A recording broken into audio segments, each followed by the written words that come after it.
This podcast is part of the Game and Entertainment Network. Visit tgenetwork.net to find the latest episodes from all our shows. It's time for AggroChat, the official podcast of the Tales of the Agronaut blog and stalwart gaming community, where we talk about stuff and things, and the stuff about the things, and sometimes gaming. I'm Belgast, and let's start the show. Hey folks, it's that time again. Time for another episode of AggroChat. This is episode 193. Tonight I'm joined by Ashgar. Hello. Grace. Hello. Kodra. Hi. Tam. Hello. And Phelan. Hello. So tonight we are recording our show on the February game of the month? Sounds right. Yep. Pyre. So, Grace, this was your pick. Tell us why you picked this. So, I picked Pyre because it is a game by Supergiant Games, who made Bastion and Transistor, two games that I think pretty much everybody here enjoyed. And Pyre happened to come out during the year of a billion other amazing games, and so I think very few of us actually played it when it released, and I thought that I wanted the motivation to play it because I was excited about it, and I figured that it would be something good to talk about it, so that's why I chose it for my game of the month. Potentially to my regret. So I will say that I don't know, it's just like this trend with Supergiant Games that their game mechanic, the gameplay, has sort of been getting somewhat more abstracted with each of these games that have come out, and I have enjoyed it less and less. So like, I really enjoyed Bastion, I liked playing it, and I liked the story. In Transistor, like, I love the story, and I could kind of take or leave the gameplay itself. And Pyre is sports ball, and I know some people don't really like saying the word sports ball, but I hate sports, I hate esports, and I hate whatever this Wizard sports ball was. And I liked the story enough of this game that I ended up just sort of hate playing it until I beat the game. I could not give a shit about Wizard basketball. So it kind of felt to me like this game was a really great story wrapped around Blitzball. Yeah. But I like this a lot more than Blitzball. It's true. This is a better game. It is a better ball game than Blitzball.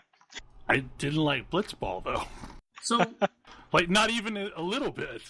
so I think we're talking about the gameplay, and I didn't hate it, but there were definitely some things. I keep hearing people refer to it as like NBA Jam that you're playing, but one of the things with NBA Jam is when you are not controlling the other characters, they have AIs that are getting them into position. And I felt like this game would have been vastly improved if I had some sort of an AI system that allowed me to, like, because the entire thing is, you are the triumvirate, you're trying to do 3 as 1. I never felt like I was coordinating with my team. I had one person who was trying to get the ball into their goal, and I wasn't like doing any sort of like fancy maneuvering with my team, because that felt way too complicated. So we'll probably get into this later, but you start with one character who has a very, very, very large aura compared to everyone else. Mm-hmm. So I frequently, grab whatever with her and then pass it to somebody I intended to actually score with, while leaving her sitting somewhere else in the way. Yeah. The problem I ran into is anytime I tried to like position someone in a good place and then have someone else go get the ball and pass it to that person that I positioned, by the time I was ready to pass it, one of the enemy had taken out the guy that I had positioned. Yeah, I felt like it was never rewarding for me to do anything but like move one person up and maybe take out one or two of their guys, and then pick whichever fast guy of mine to go up and grab the ball and score. Like, anything more complicated than that just ended in disaster. I did have a lot of success once I got the amulet that prevents you from shooting out your aura, but keeps it up while you have the ball. When the hell do you get that? It's a cursed item. You buy it from the slug market. Yeah, it's a cursed item, and I have yet to see that at the slug market. So Yes. Eventually, it's really legit. It's really legit. You give it to Jadariel, and then she becomes a death machine. Well, I would give it to Jadariel, but she's not on my team anymore. Yeah, well. Yeah, she was the first person that I sent back. Also, Not that I was same. sad. I sent Hedwyn back Hedwyn first was my first. because he's just so nice. Hedwyn wasn't inspired enough for me to go back first, otherwise he would have gone back first. Yeah, same. Also, Jadariel was more useful to me than Hedwyn. I could replace Hedwyn with Gay. I didn't really have anybody good to replace Jadariel. So we should For that talk role. about these characters we're talking about. Yeah. Characters. I well, wanna- no, let's I go back actually- to gameplay, actually. Gameplay? Yeah. Okay, yeah. Like, I did like the gameplay of this game a lot. me too. It I wish I is- could have let you guys play it for me and I could just make the choices on the cutscenes. Like, I went to the point of researching to see if I could find some cheat somewhere with it just give me an auto-win condition and let me continue on and watch the story, but I didn't find anything. I'm somewhere in the middle between the really, really like and the really, really don't. I'm with Thalen I'll- here. I like it okay. I like it better when I can use the characters that I have gotten the hang of. They and did I like it. eventually deny me some of the characters that I really liked at Yeah. times when I really wanted them. And it was incredibly frustrating and punishing that because of the way that the game works, the more that you invest into a particular character, the more likely it is that they're going to be one of the ones who is gone for the rest of the game. Yeah, that is definitely a thing. That Yeah, is yeah. definitely a thing. So the basic premise of the game is that there is this ritualized sports ball game. Well, before that, you have been banished to the down below, whatever the hell that is, from the Commonwealth, whatever the hell that is. It doesn't really matter. I think maybe it matters later, but early on, that's all you know. There is a ritualized sports ball game that winning the ritualized sports ball game can allow you to go back to the Commonwealth and be like lauded and put in a position of power and super awesomeness. So when you get to the one where you can, go back, well, it turns out only one person can go back each time you win the big game. And that means that somebody isn't on your team, is gone for the rest of the game because you sent them back. They have been freed. May they walk in glory. And you can only choose someone to be sent back who is sufficiently enlightened, which means they have played enough games of sports ball. So the characters who have gotten the most experience and are, that you use the most are the ones that will be available to send back. And I get why they did this, because they want you to use all the characters and go back and forth between them, But, different characters play really differently, and Really some work- differently. yes, Yeah. really, really differently. And some just work better for my playstyle than others. I Let me be completely never clear. ever. Rookie was the best character for me, period. Rookie is amazing. Same. Although, all the way. Bertrude have- is way up there now that I've got her. I have words to say with anyone who picked anything other than Izo. Yep, Tizo all the way. Tizo's is pretty also- great. yeah. Tizo. Next favorite was- though is probably Sir Gilman. Yeah, probably my three favorites that I like that work the best for me are Rookie, Gilman, and Bertrude. I never ever figured out how to play Sir Gilman. He was the last one that I had barely used. Of course, then you're stuck with him in the last big game. It's I hate you, Gilman. I definitely had some choices in the last big game because maybe I didn't win everything. Yep. Same deal. Same here. Also, I actually reached a point where, I don't know, I super embraced this game is going to make me learn every character thing. And so by the end of it, I was pretty comfortable with every character, and they all have strengths and weaknesses that I liked. I think that the overall best single character is Hedwyn, who is good at offense, good at defense, good at buffing their team, and good at buffing the team and good at scoring. Yeah. He's just decent at everything, and so He never feels like- gets caught out. Yeah, he feels like he's the baseline. He's the baseline human of the group. Yeah. So But just a thought on the gameplay itself. what I really like about it is a competitive structure that is an inherently non-violent competitive structure, and you just don't see very much of that. Like, it's sports games and racing games. I mean, this was a sports game. Yeah, but like we just don't have like that.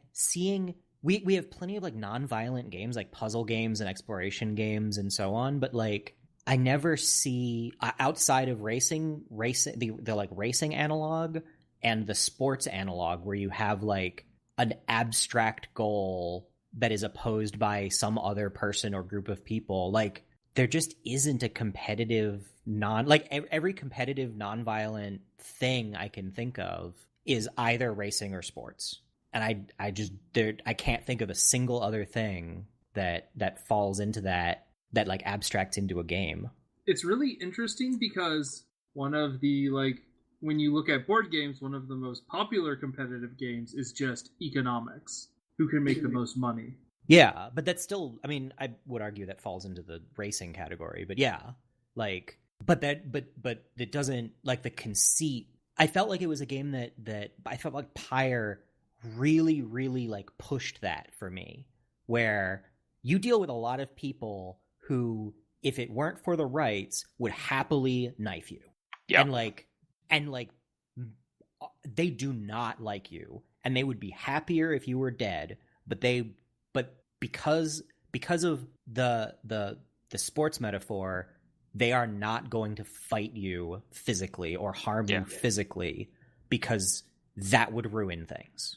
I mean, one of the opposing teams is led by a cultist who worships a elder god that they want to, summon to destroy the entire world. Yeah. Like, she would happily murder you all, but the rules of the right say she can't. And that was the other thing, is that even that team is not the one who openly threatens you. Nope. True. Like, there are multiple teams that openly threaten, like openly threaten violence, but then like the right is more important. And I'm kind of willing to, like, I'm not big into sports at all, but I like it as that, like, non-violent competition abstraction. I mean, conceptually, I like the idea of it, but just in practice, like, I just thought that the actual gameplay of it was sort of mystery for me. Yeah. I mean, yeah, I definitely also ran into that, where it's like, I kind of figured out, I basically had 2 points where I learned the game mechanics, and it was, I first learned get the ball to somebody fast, get it in the fire, and win, because you are faster than the enemy. And then, like, a little bit later, I was like, okay, I'm going to learn how to play without any fast people on my team. And having done that, because what happened with me was there's the one match where everybody gets, like, summoning sickness or whatever. Yep. And that was all of my fast people. Like, that team was Pamitha, Tizo, and Gilman. And that was after I had sent Rookie back. So I was just like, oh, I'm out of all of my fast characters. I guess I have to learn to play this game without the super fast characters. I mean, the thing that sort of helped me get over the maybe fast characters are just always better was Jadario's trial. Yes, absolutely. Yeah. And, like, playing through all the trials, I was like, okay, I get how all of these characters work. Interestingly, I kind of put Tizo in the same group as Hedwyn, in that he's okay at a lot of things, but not actually great at anything. So and has the most garbagey kill other players ability in the game. Except for you can get a mastery that lets him go back immediately when he uses it. Yeah, but that's something amazing. Yeah. He also has the best trinket from the trials. His trial trinket is stupidly good. Once you upgrade it all the way to the max, it just says you stop spending stamina. Yes. And you can fly indefinitely. It was I very quickly reached a point, and I don't know if this was a difficulty setting thing or what, but I quickly reached the point where being able to fly was not actually all that great, because every other team would knock my dudes out of the sky trivially. What difficulty were you playing on? I don't remember.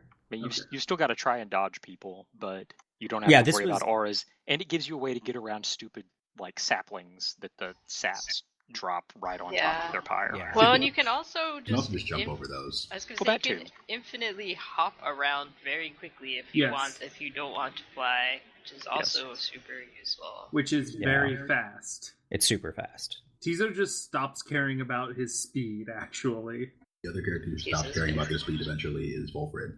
Yes, Volfred's teleport is silly. Volfred's teleport is really silly. I never got good with Volfred, though. I didn't I like did. him. I definitely did. Volfred filled the role of Jadariel once Jadariel was gone. I upgraded to sapling. Whenever he was starting, whenever I was starting with him, I just put a sapling directly on the ball. Yep. And then either run around with somebody else or run around with him.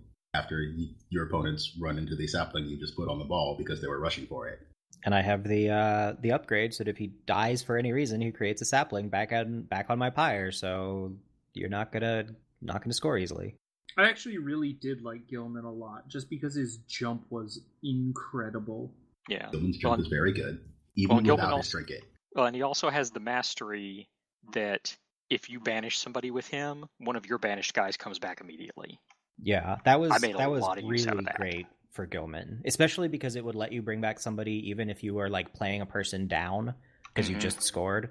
Like that was a really great way to bring somebody back. Gilman I think is the hardest character to use by far though.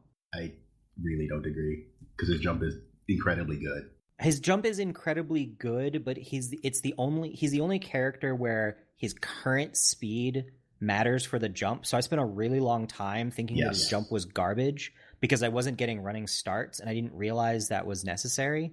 If you do get a running start, in a lot of cases you can just go forward and jump and score. Yeah.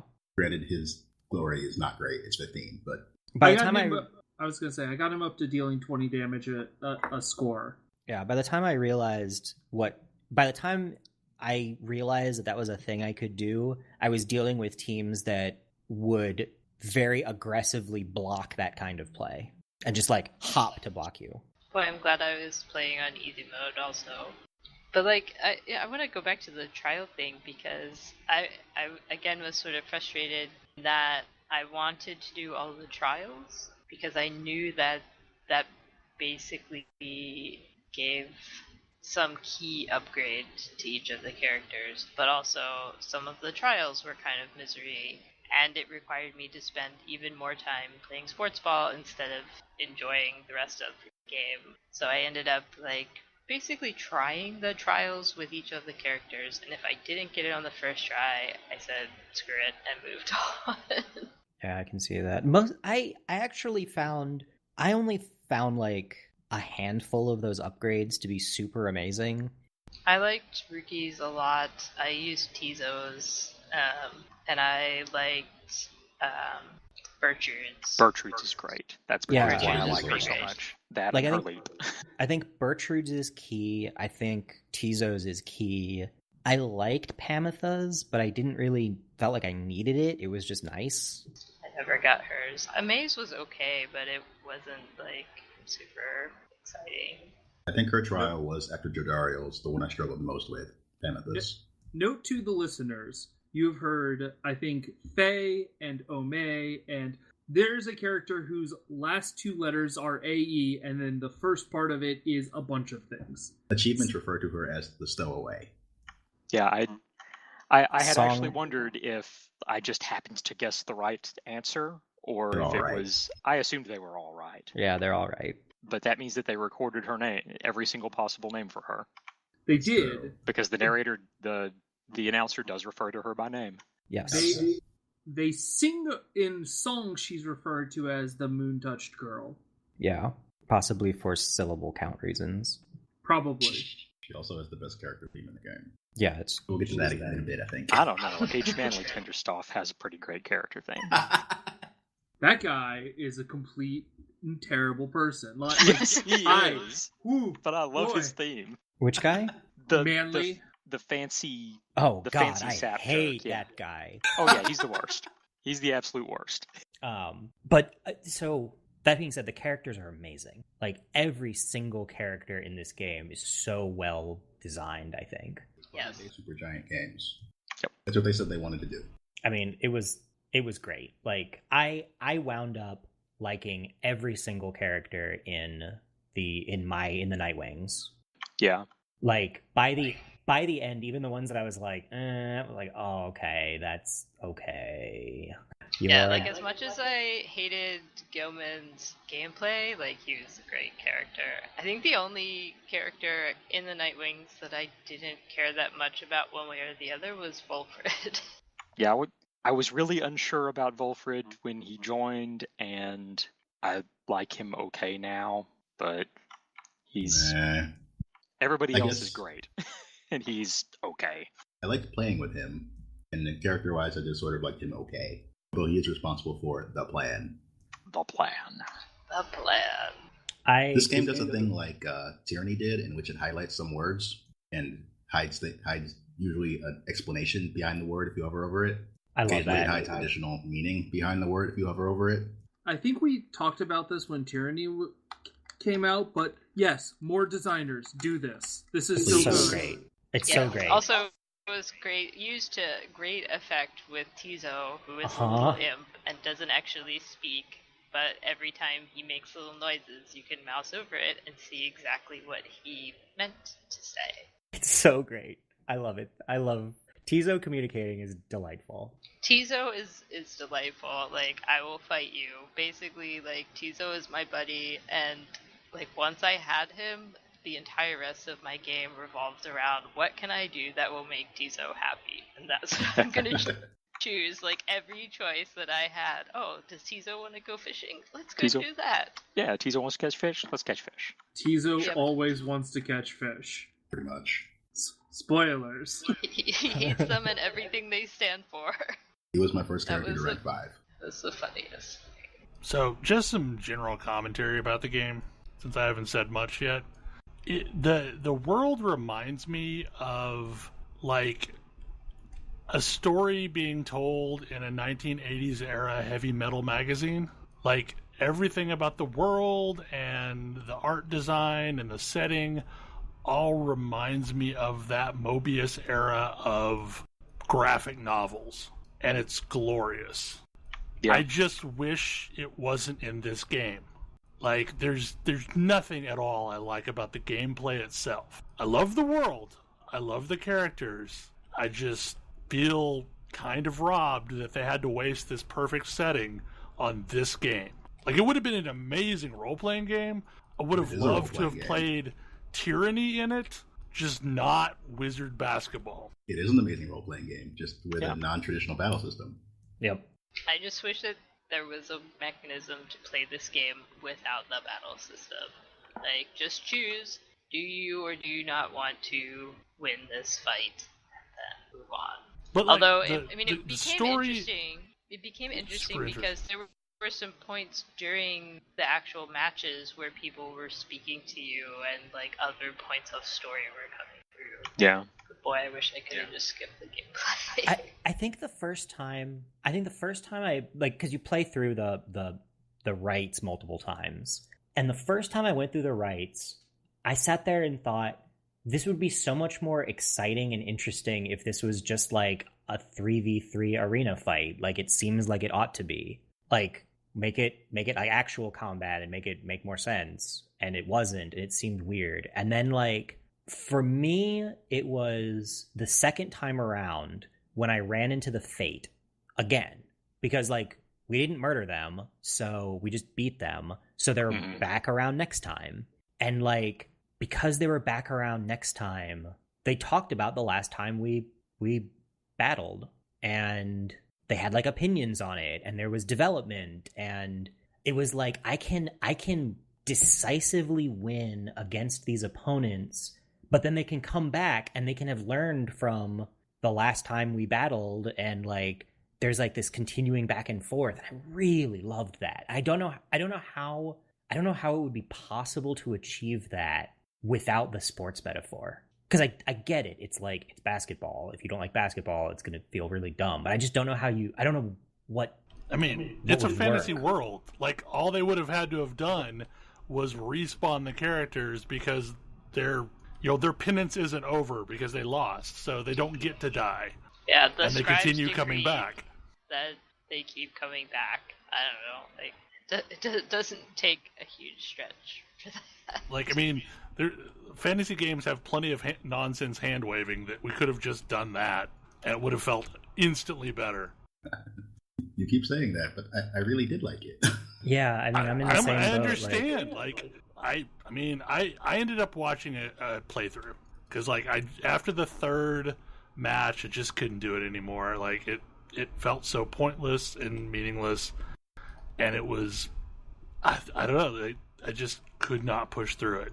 I wanted to see the story, but maybe if I had played it like Grace did, I maybe would have made it through it, but I ended up watching like bits and pieces of 3 different playthroughs that chose a bunch of different options.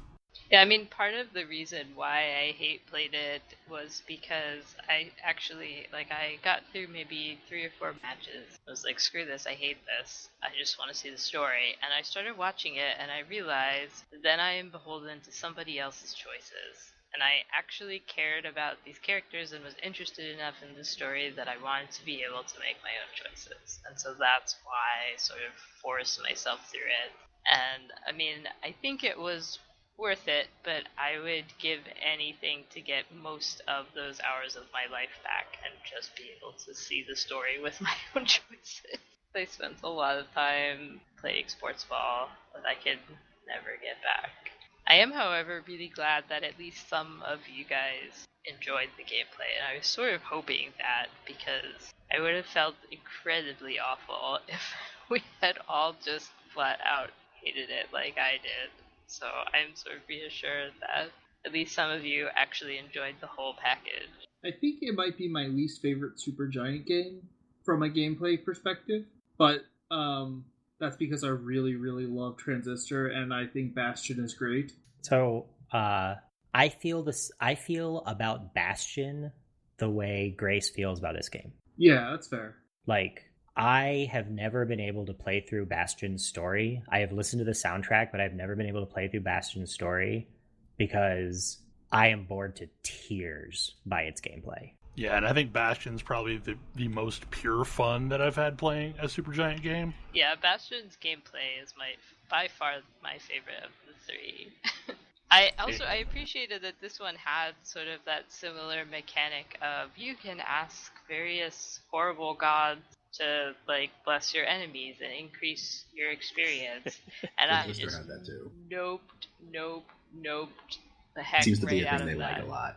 Yeah, it is a good system, but boy did I not engage with that. I did it the first time that I could, and I won that match, but it was rough. And then I had a match against the horrible snake people that want to resurrect their elder god, and I had the option that if I activated the elder god sign and won the match, I would get extra benefit, so I did that. And I mean, it gave a -5 hope penalty to the leader of that other team for the rest of the game. Permanently. Yep. Which makes that team pretty trivial anytime you fight them again. So I liked that mechanic in theory, but the rewards for doing it were garbage. Let's take 10%. Let's take plus another 3%. That's not worth 3%. 3%? Are you kidding me? No. Yeah, I did one match where I turned on all of them. I was like, all right, I'm going to put every single one of these on and see what it's like. That was a rough game. And it was a super rough game. And it I got maybe 50% bonus XP. It was not worth it. I was like, okay, nope, we're done. If those things had been a much bigger return, I think I would have been I don't know, I would have liked them better, but I tried it a couple times and I was like, oh, this is a neat system that I wish were better. But the rewards were total garbage. I did not bother with it. But very cool idea. And I did actually do the thing in Transistor where that mechanic in Transistor I definitely played through with. And that was pretty fun. Yeah, I used it a ton in Bastion, but never in Transistor either. I love the world so much. I love the buggy and the animation as you ride around in it. I love when it turns into a boat. I love when it turns into an airship. Oh yeah, it's so great. I love how it bounces around. Yeah, I love the way that like all these places that we're going to are like dead gods, but they've like become grown over time. Like the art design of the game is amazing, but it's kind of like I guess I'm in that place where, much like I am with Overwatch, where I love the world of Overwatch. I just wish it was a game other than Overwatch. Yeah. I'm gonna argue this a little bit, because I feel like the game of Pyre tells the story of the world of Pyre, and I feel like I go and I watch videos to get the story of the world of Overwatch. I don't actually get the story of the world of Overwatch by playing Overwatch. Yeah, that's fair. That's the reason why he played this game, to get the story, whereas with Overwatch, I don't own it, I can just watch the Right, I can watch the videos periodically. If playing the Overwatch game told me more about the Overwatch world, I would actually play that game. Yes. I don't actually give it a try. I don't actually find Overwatch to be that unenjoyable. It's just not, like, it doesn't hold my interest. Yeah. But, like if it's kind of a big dumb arena shooter. Like, it's a thing that I once upon a time would have loved to have played, but not anymore. Yep. But if I was going around and, like, my crew in Overwatch was fighting missions, like, that had stories to them against enemies that had compelling reasons to be fighting me, heck yeah, I'd be playing that all the time. Like, if you could play versus AI matches that at the end you had story elements, kind of like you do in a fighting game, then Overwatch would be far more interesting to me. Yeah. Which is, I mean, kind of what this is. It's... I think you have more of an issue with the gameplay of this than you do with Overwatch. Yeah. Oh yeah, absolutely. I just don't like this gameplay. Yeah, then that is fair, but I don't want to compare Overwatch and Pyre. Yeah, I was just using it as a footnote for, like, it's kind of, I feel the same way about the worlds. Like, it's a world that I really like that I don't engage with because I'm not into the thing it's doing.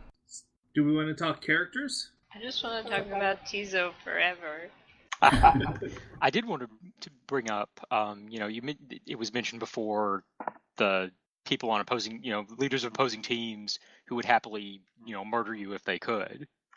But then also Tam mentioned the Fate.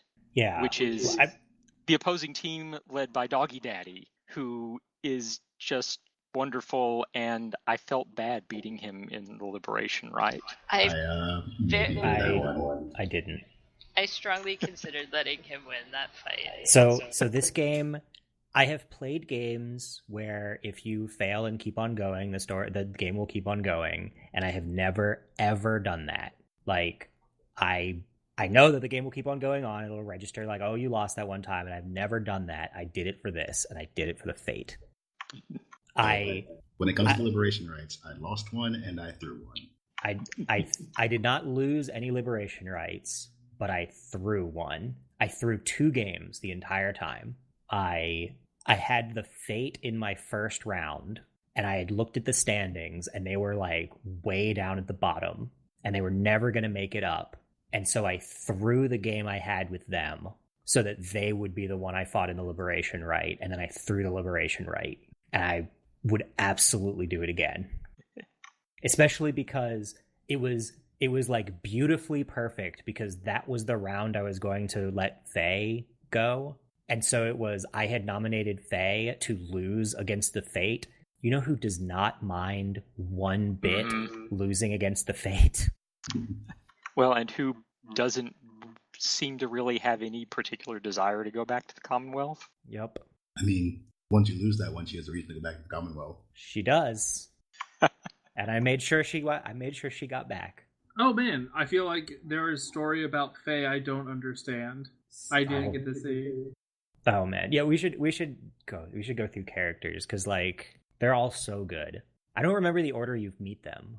The initial team is Hedwyn, Jadario, and Ricky. And then you meet Faye shortly thereafter. Faye's the fourth. Like after the very first, right, I think. Yeah. I love Hedwyn. I love Hedwyn's story. I love that he's just this nice guy. Yeah, he's just a dude that wants to do right by his friends. Yeah. And he's pining for his lost love. Who happens to be a harpy. I didn't get to learn that because I let him go first. Until the very end of the game. Yeah. And I guess we should say that in the above world where we all got banished from, the harpies and everybody else are kind of at war. Yeah. Kind of. Very at war. Very much at war, yeah. Yeah, so there's a bunch of different races in this world. So like those initial 3 folks, Hedwyn is a nomad, and he's basically a normal human. Jodariel is a demon, which is apparently what happens if a human gets sentenced to the down below and, like, the down below makes them grow horns. Like, I guess it's a thing that can happen. Yeah, it's just people who've been in the downside For long enough, yeah. For the downside, yeah. And Rookie is a dog with a mustache. And his mustache is great. And if you make him shave it, you are wrong.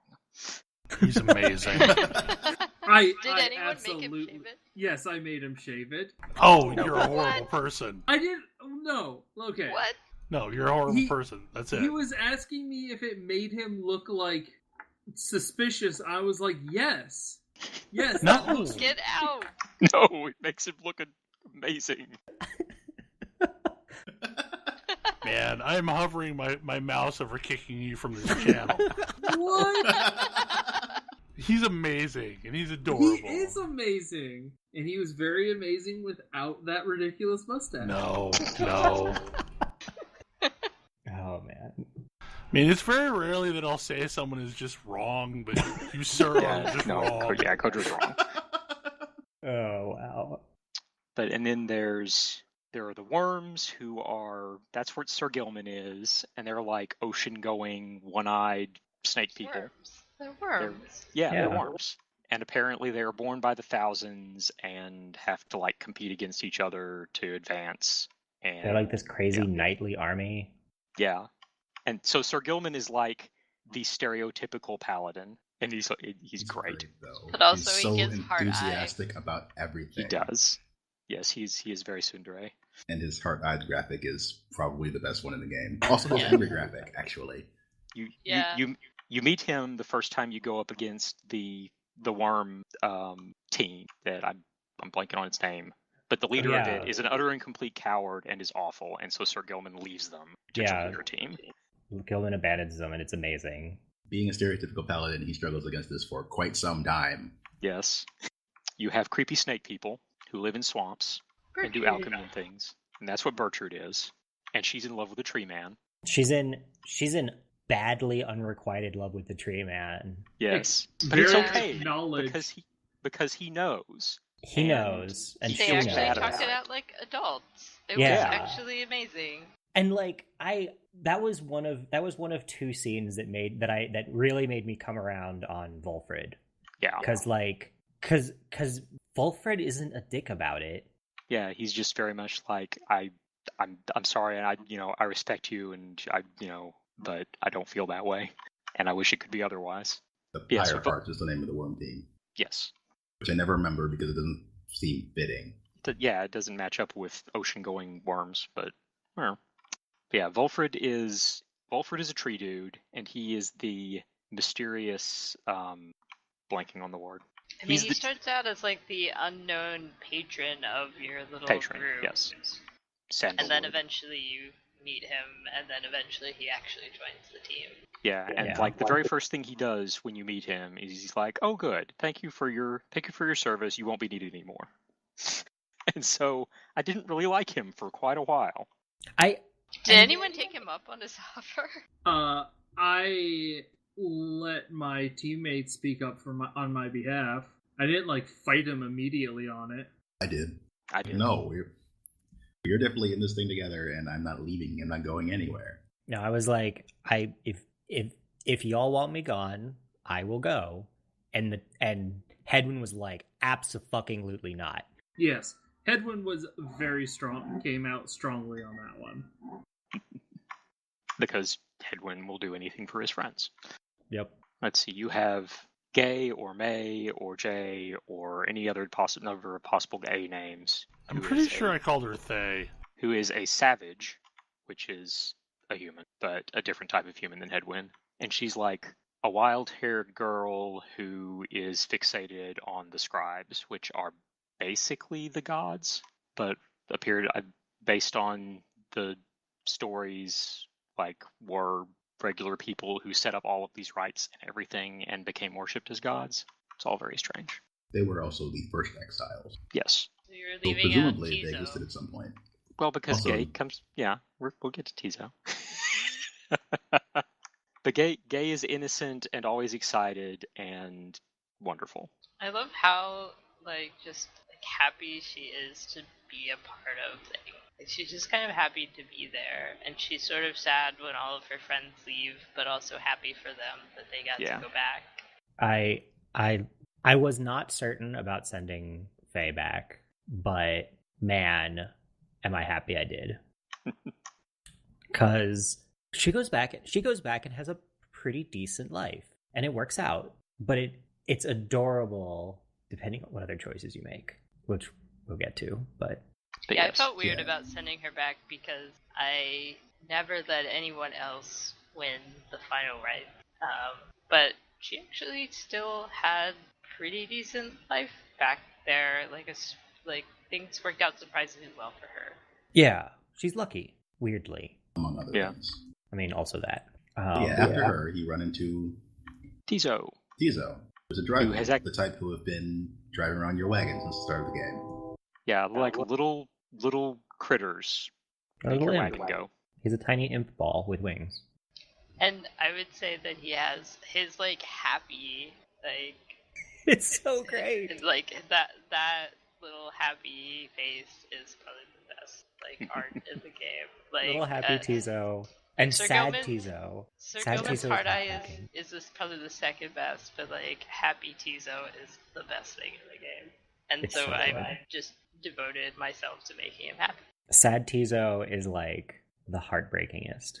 But Tizo is actually descended from one of the original scribes. Because one of And them wasn't it.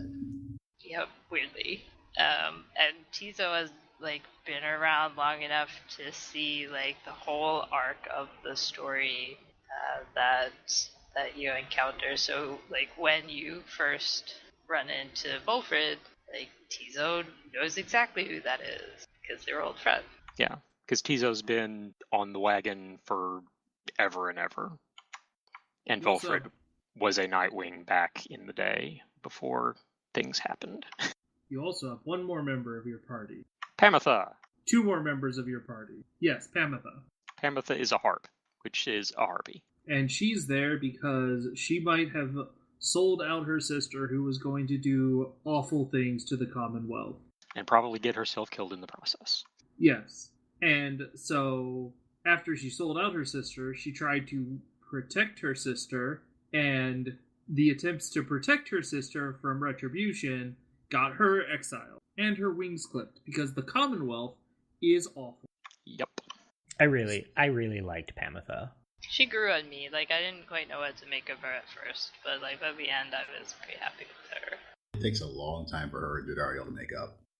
But they Yes, do. it does. But they do eventually. But until that point, you can't feel Jadariel and Pamitha at the same time.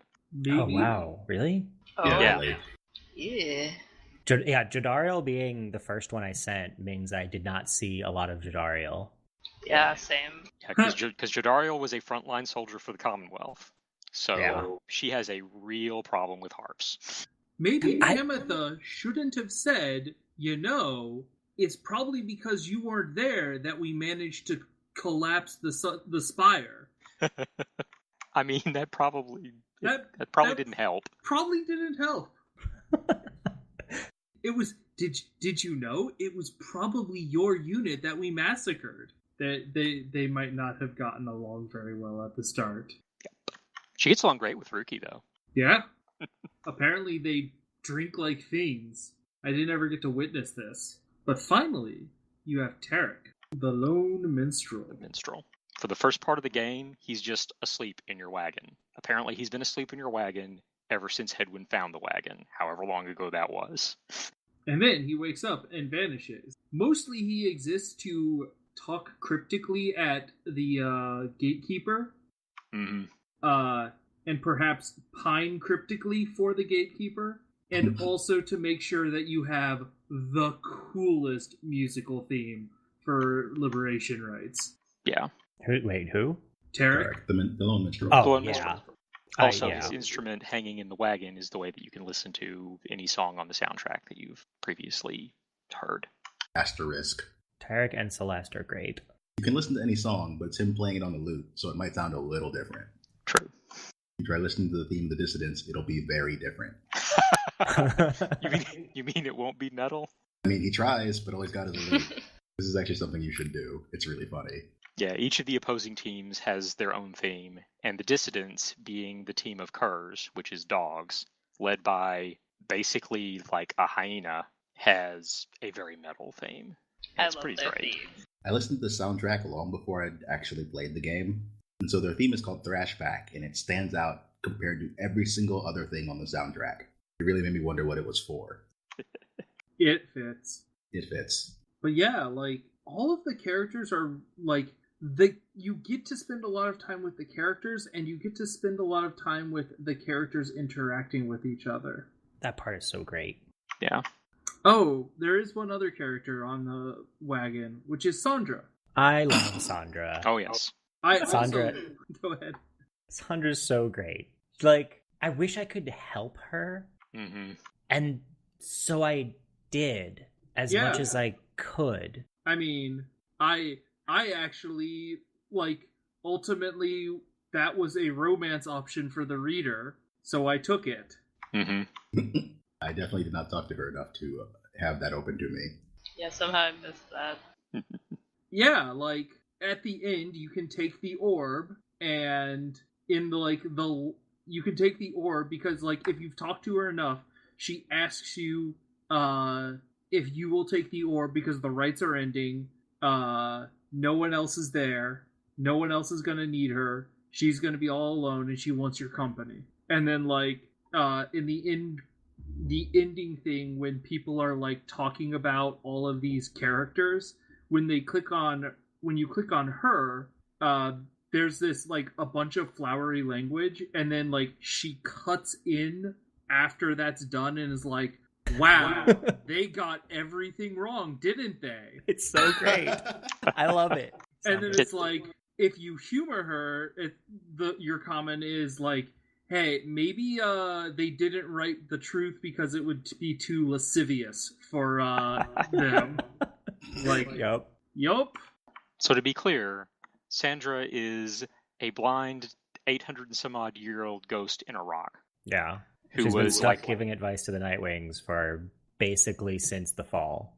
Yeah. The scribes put her there because she, like, was an assassin who tried to kill the Emperor? The Emperor. Yeah. And failed. So now she's stuck in a rock. A lot of people try to kill her. One of the scribes tried to kill her. Yes. And she is how you do the trials for your various team members. She administers them. But she's, like, lonely in her rock, and at one point I did have the chance to, like, just sit quietly in the rock with her and hang out, so she could have company. Yep. No, my only interaction with her was basically doing trials. Oh man, I otherwise communicate with her a whole lot. I made small talk with her at every opportunity. Yep. Because, like, I'd be lonely in there too. I did that until she told me not to contact her again until she could contact me. At which point, before the last fight, you get the message, the Beyonder Crystal is calling for you. The Beyonder Crystal has summoned the reader. Yes. Sandra found her way home. So that about wraps up for your allies. But the adversaries also have a surprising amount of characterization. They really do, and it's great. And there's a lot of characterization between the allies and the enemies.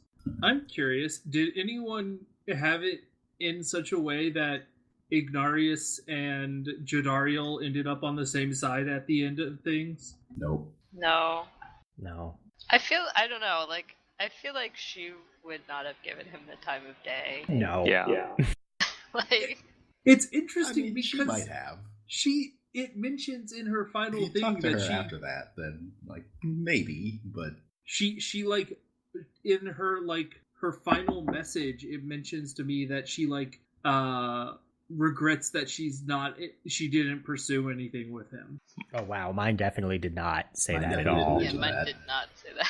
Like, I mean, so I pounded Ignarius's team flat, and then Jadariel went through, because that was the first right, or the first whatever, liberation right, and then Ignarius just kind of lost all like motivation at that point. I was like, man, he was just I definitely fought him again with Jadariel on the team, and then one more time after she was gone, and she talks like maybe it might work out, but then after she's gone and he isn't, he's just happy that she's gone. And yeah, her bio at the end didn't express much about him, although his still expressed a bit about her.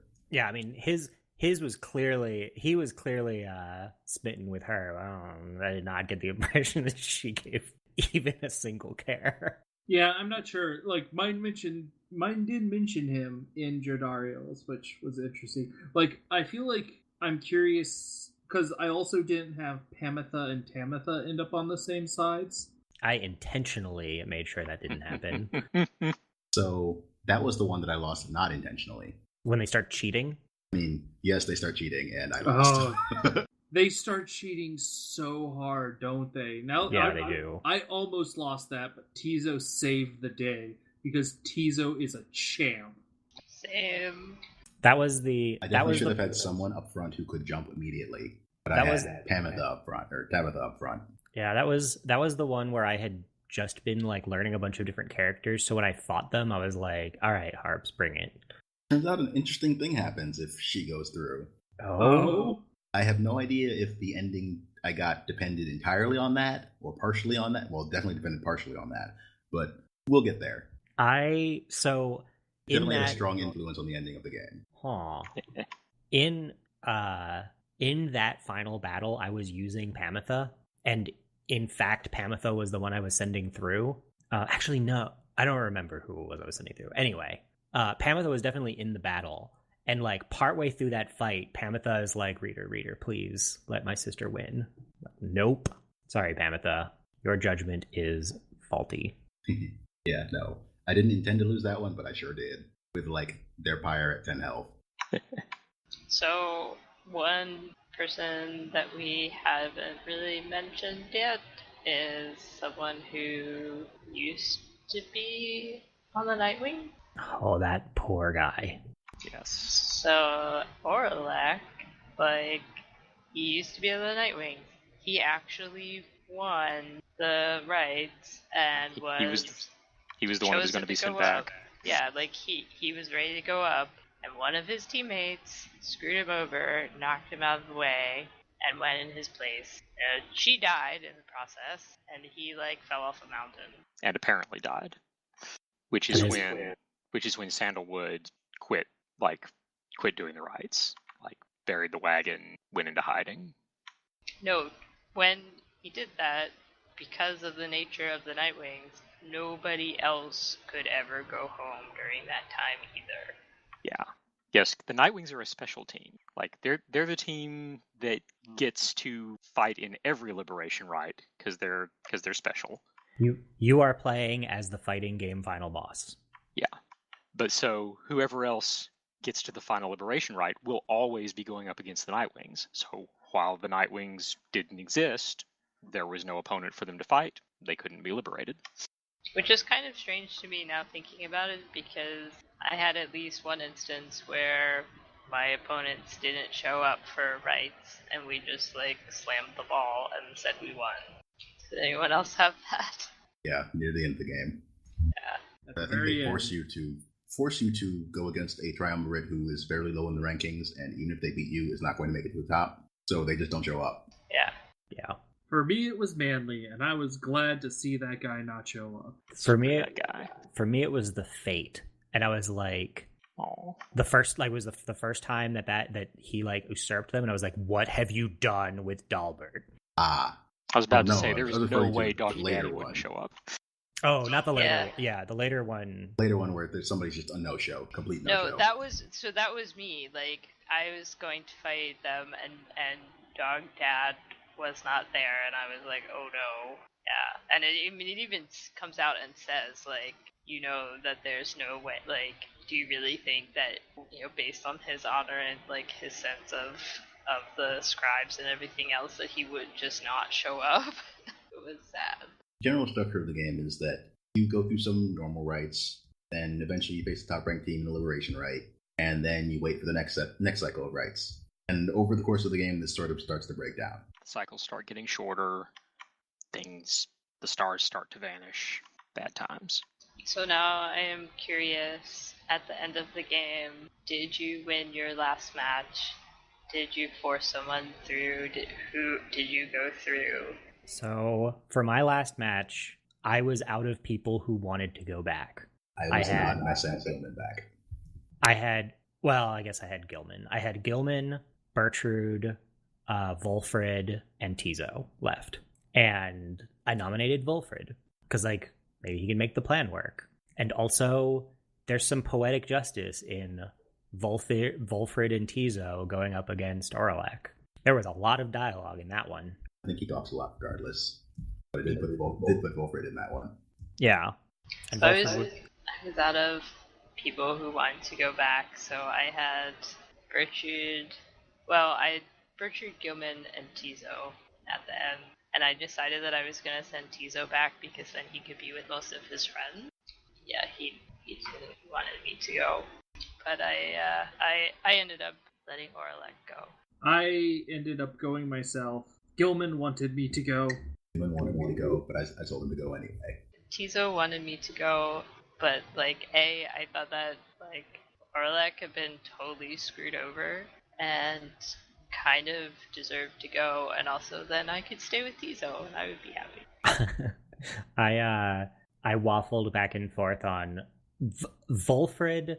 Volfred made a really compelling argument for me, and I don't know if this is the same for you, Ash, but Volfred made a really compelling argument for me not sending him back, because Volfred was like, he told me that at the first liberation rite I took him to, but he didn't get a chance at the last one.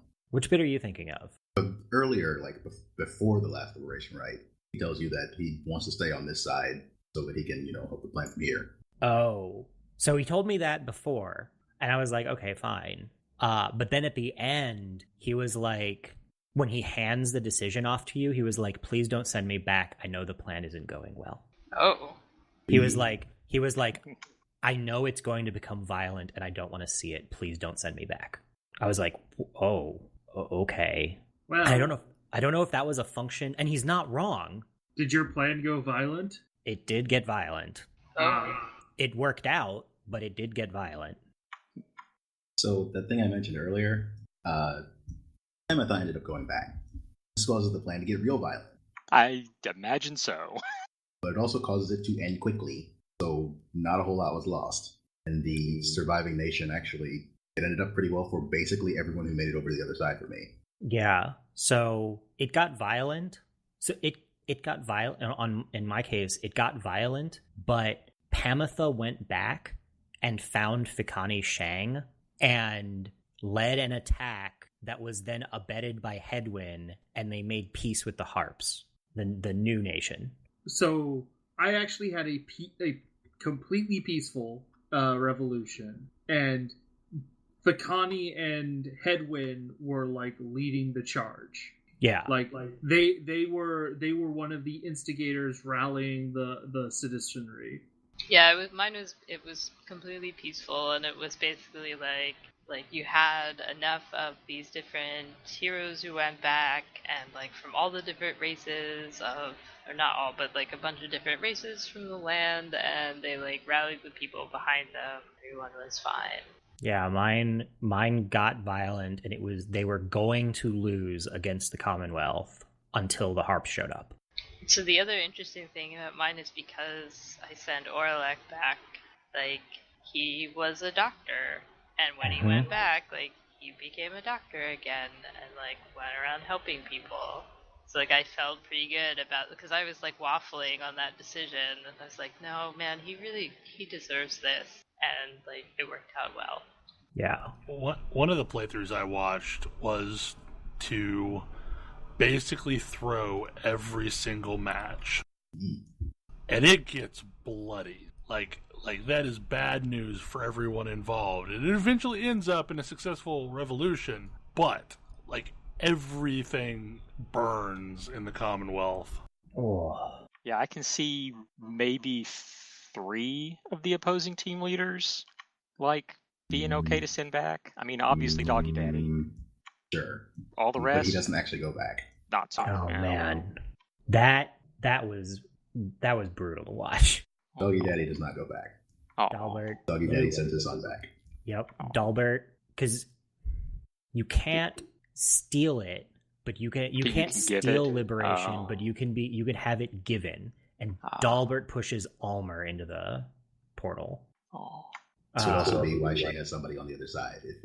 Yeah, and so afterwards, once that happened, I was like, oh wow, and Faye isn't even mad, but I sent her back later and felt super validated because Faye goes on to be like the high priestess of the scribes, of like the scribes order. She supplants the astralist religion. Yeah. And at one point, Almer, who goes back, I forget what Almer is doing when he goes back. He's a diplomat. I think so. I think he becomes a diplomat. And at one point, he is scheduled to go into talks with the leader of the scribes order, and it turns out it's Faye, and they get together and have like 1 million babies. Apparently, I forget how the game puts it. It's they happily continue.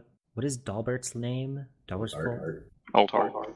Yeah, they happily continue the Old Heart line. I sort of found it amusing that, like, at the end, apparently Sir Deluge, like, the most cowardly worm of all the worms, also found love.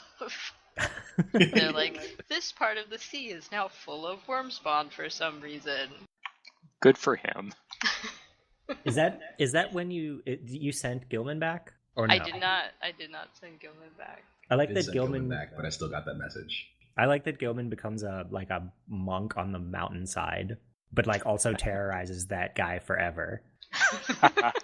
Awesome. For me, he sort of rejoined the army, like Jodario did. I wonder if that was another reason why the revolution was very, very short, because I did send both him and Jodario back. Then you have, well, some of the other leaders. You have Manly. Manly, the worst. Yeah. And I love what happens to that guy. Pompous aristocratic sap that ultimately spends all of his family's money trying to escape the down below. And failing. That guy is the worst.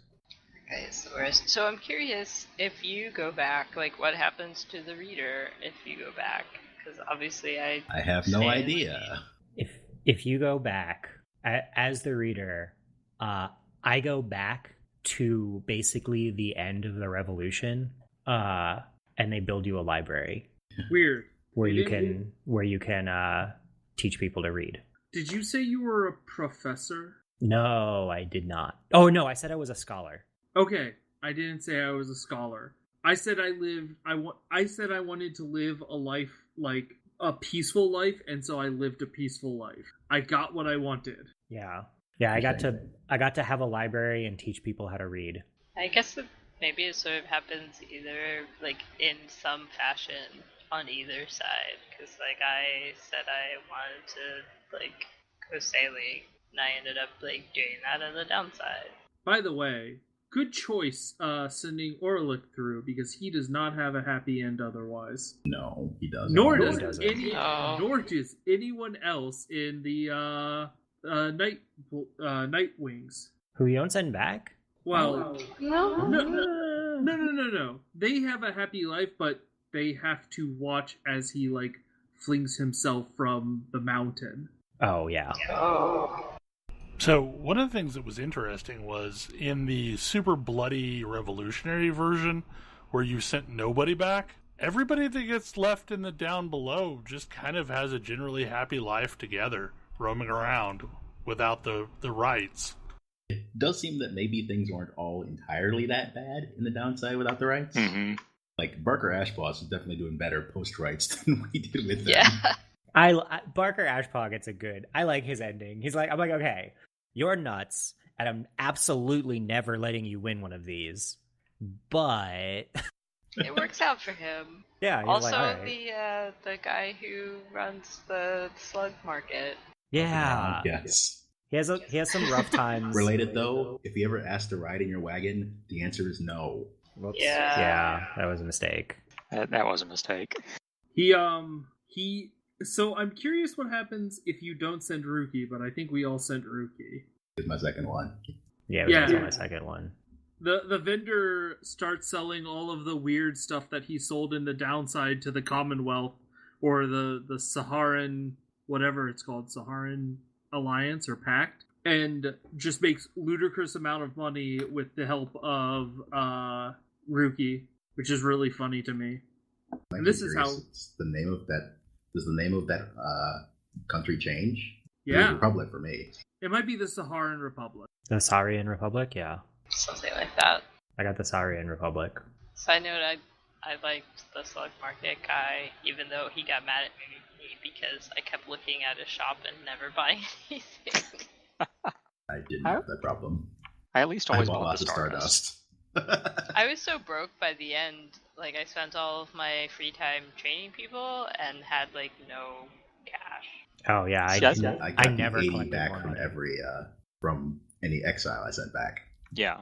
I mean, I spent all my selling free their time. unique amulet. I spent all my free time reading and then training people. But yeah, then I sold people's relics after I sent them back. Yeah, I sold They people's did. relics when. Yeah, exactly. Those are worth a lot. Yeah, I liked Barker Ashpaws a lot better after he let Rookie out of his debt. Yeah, that went surprisingly smoothly. Yeah, because Yeah. he was basically like, okay, double or nothing on this right, and we won, and he was like, all right, good Well, job, All right. we're quits. I was kind of hoping that would go differently, but I guess it didn't. Yeah, no, Barker Ashpaw is like, he's a gambler and loves the game. He Yeah. loves to play a game. I That's- I do like Barker. I like Barker Ashpaw. I like playing against Barker Ashpaw in the Imps arena. Yeah. There's something perfect about that. I like how he's I like, did like that arena a lot. all right, the rights are officially over. We can't go back, but weren't those fun? Shouldn't we just keep doing those? Yep. I was kind of listless for a while, but I know what will make me feel better. Yeah, it's interesting. There's no, like, there is a peaceful ending and a violent ending, but there's no really, like, best ending or worst ending. I I'm very suspect that glad there of is, in that. fact, a worst ending. Yeah, there might be a But worst I ending. you think probably letting have to go out of your way everybody for it. is probably the worst ending, but there's no way to keep everybody together. Like, without having basically the worst ending, there's no way to keep your group together. So are there always just 7 liberation rights? No matter if you lose a liberation right, that means you're only sending 6 through? Yep. And I lost 2 of them. Wait, so did you send Pamitha and Tamitha through to the same side? I did not. Oh, so Pamitha stayed in the downside? But I had to stay on the downside, Oh. where she sort of made up with Burchard, and they talked a lot. I think that was sort of the sad thing about, like, who I ended up having at the end is that everyone just kind of went their own way. I mean, a lot of mine, they kind of went their own way, but they kept in touch. I wanted more of I'm suddenly blanking on both of their names. The 2 minstrels. Oh, yeah. Celeste. Tarek Yeah. and Celeste. I wanted more of that story. Yes, I feel like Like- that story was left intentionally vague. There were there was a lot going on there Yes. I did not get to see very much of. You had to go on to your liberation right while they could talk in secret. We've clearly got a history. So, this is a Supergiant game. What'd you guys think of Logan Cunningham? Oh man, I love that narrator. What This is a a very different role for him than the what two a basically identical very roles. different role. Than the 2 basically identical roles he played in Bastion and Transistor. Oh, but he was so good at it. It is amazing how his tone changes throughout the game.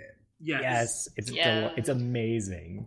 the way he just sort of slowly shifts from like, oh hey, welcome to here, let's help you out, good luck in the rights, to you miserable traitors, I hope you lose. That's a really short transition. He's kind of rooting for you to lose from the very first match. But like, really feel that way. He's not quite open about it until after Sandowood tells you who he is. Yeah.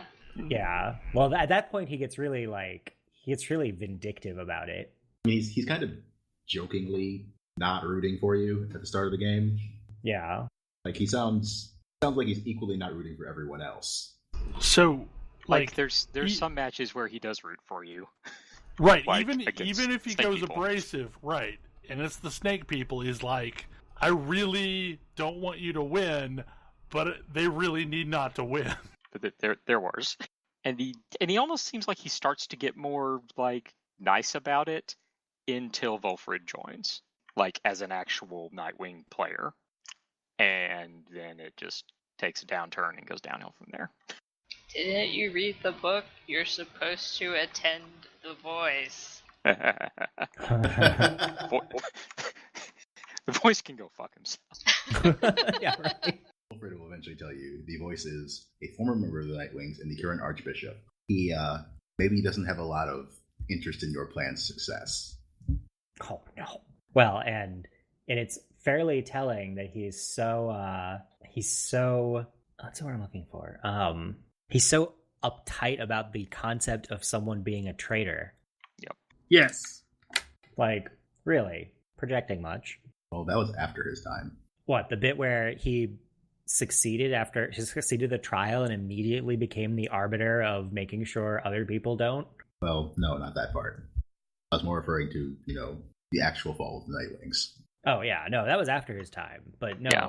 in his particular case, the like, oh, you got free and now you're gonna try to make sure nobody else can. Yeah, because his ascension was what led to the remaining Nightwings recruiting Volfred.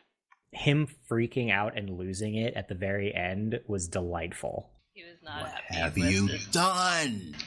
It's like increasing desperation.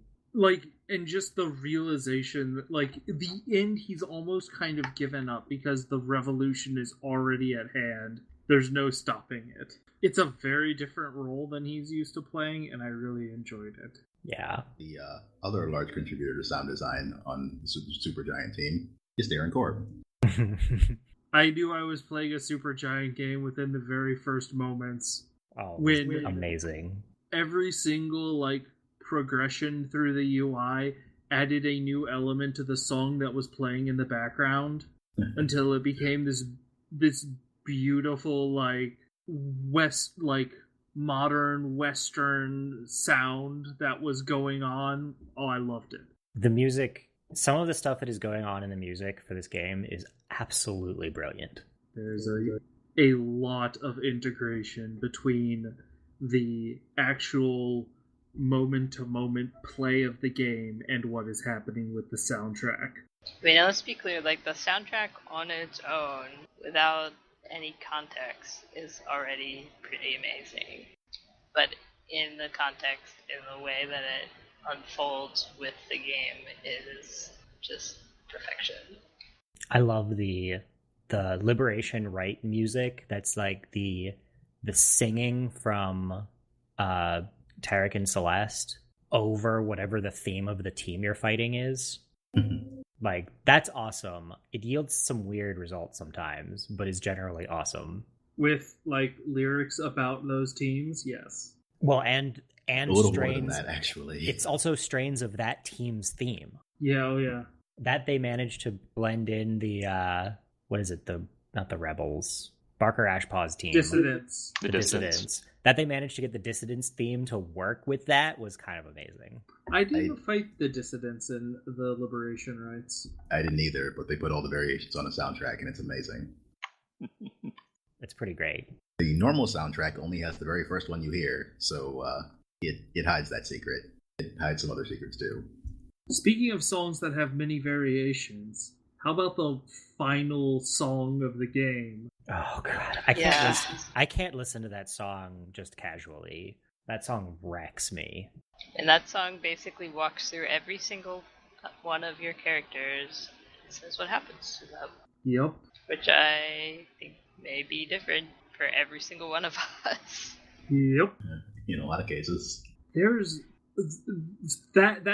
everything like changes and everything matters reminds me of the important sequence of the game narratively where you are giving a speech and like it ends with you defining a new motto for the Nightwings that gets repeated like throughout the final remaining periods of the game. I loved that. Oh, it's so great. Mere distance cannot separate our spirits. I'm mad because I can't remember what mine was, but it was pretty awesome to see it kept getting repeated throughout the rest of the game. I think mine was like, enlightenment can't come without struggle or something like that. Yep, that was one of the ones. That was also mine. So is there an extended Pyre soundtrack somewhere? Yes, the white lute is all the acoustic versions of the songs, and the black mandolin is all the variations of Never to Return. Wait, what? It was an extended soundtrack called The White Lute, which is, Tarek themed, and it's all the versions of the songs that he plays in the Black Wagon. Where does the extended version live? Probably on your file system if you have the soundtrack from Steam. I definitely don't. Guess I'll have to go hunt it there. You can also go to supergiantgames.bandcamp.com. It's also there. I mean, I have to be honest, if you purchase this game on Steam without automatically purchasing the version that came with the soundtrack, I don't know if we can be friends. I mean, I bought the soundtrack for this game like months before I actually bought the game, so it seemed that's fair. A little unnecessary to buy the soundtrack again, but I'm totally going to buy the soundtrack now on Steam to get the songs that my iTunes purchase didn't give me. So I'm guessing it's more than 40 tracks? A bit, yes. The White Lute alone is 32 tracks. Well, I mean, that's pretty much got to happen. Yes, you two can hear how weird the acoustic version of Thrashback is. Well, considering the extreme silence that's going to get edited out, I am guessing we are winding down. Even if you don't play the game, buy the soundtrack. Seriously. It is a fantastic soundtrack. Oh, a thing nobody talked about, and it makes me think people had similar opinions. Did anyone actually read through the book? Yes. Yes. Yeah. Cover to cover. That is a lot of reading. Yes. Yeah. Yes. They put a lot of text in there. And I mostly didn't read it because I felt like I wanted to get the story presented to me in a different format. I really liked it. Different stuff in there. I really very different story. Yeah, there's a completely separate different story going on in there. And I really liked having it all there. All of the stories about the 8 scribes. Well, it's not that's just how it starts. That's how it starts, but it tells you a lot of background story that's not actually relevant to the story of the game, but is relevant to the world. Yeah, like a lot of stuff about like these places that you're going to. Yeah, and the original intended purposes of each of the teams. Yeah, because each one was founded by one of the scribes in particular, and each scribe had a particular ideal for their team. And so it's interesting seeing to what degree those teams do or do not match up with that ideal at this point. Yeah, exactly. And it was really neat to see. Like, especially because some of the teams are really close and some of the teams are really not. Mm-hmm. But also like the stories of the Titans I thought were really interesting. The stories of the various locations that aren't like the trial sites. Oh yeah. I liked the different voices that everything was written in. Like because each of the scribes wrote their own chapter, so you get a sense of the scribes themselves just from how they were writing. So this also reminds me, the other thing that I really liked is that as you traveled around the world, like every place you stop, you pick up a little souvenir and carry it around in the wagon with you for the rest of the game. Oh yeah. Yeah. Your wagon gets really packed towards the end. Some of them you can even harvest for goods that you can sell at the shop. Yeah. That was the only reason I wasn't completely broke. I was mostly not completely broke because I had the trinket that gave me money when I killed somebody or banished somebody. Yeah, I that was did how a I was lot on of gold early Yep. on. Yep, I did a lot of that. Or Sol. There's also one that gives you Sol each time you plunge into your opponent's Pyre. But by the time that one became available, I wasn't really too concerned about money anymore. I kind of hit a point where I wasn't buying any new bits, so I was like, eh. I occasionally made a little bit of money doing stupid things to entertain the imps, which is kind of hilarious that was the thing that you could do. I made most of my money near the end of the game that way. You can get an achievement if you do it a few times. So yeah, with that, I think we've covered pretty much everything. It was a really good game. Yeah, I enjoyed it. I am glad that I played it, but I wish it wasn't Sports Ball. It was a better Sports Ball game than Blitzball, and I was willing to play enough Blitzball to get Waka's, legendary weapon. I was not willing to do that thing you just said. Yeah, wow. Nope. So I could sure push through this. Look, Didn't even like Waka. Look, when Final Fantasy X came out, I had sufficient free time to do things like that and dodge all the lightning bolts to get Lulus and all that crap. Nope. It was kind of madness.